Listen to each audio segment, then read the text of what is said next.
Condivido e sostengo pienamente l'appello del Comitato per l'Autonomia di Venezia per il referendum che si terrà domenica 1 dicembre.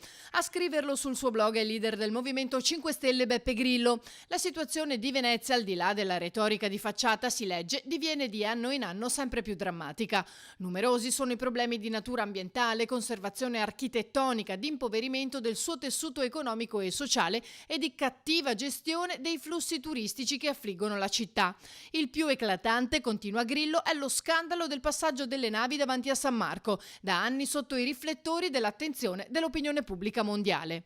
Non solo, Grillo affronta anche il tema dello spopolamento. Una perdita di abitanti, scrive, che ha prodotto una vera e propria emergenza democratica e quasi nessuno all'estero è consapevole del fatto che Venezia e Mestre siano amministrativamente la stessa città.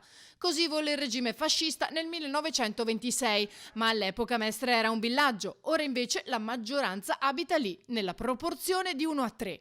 I veneziani sono dunque privati dei loro diritti democratici fondamentali, senza contare che Mestre non è solo un'altra città, ma un altro mondo. Venezia e Mestre rappresentano due civiltà radicalmente diverse, una su gomma, l'altra su acqua. Per un veneziano che ama la propria dimensione spazio-temporale a misura di passo e di navigazione, trasferirsi a Mestre equivale al trauma culturale di un indiano d'America costretto a lasciare le sue praterie per il Bronx.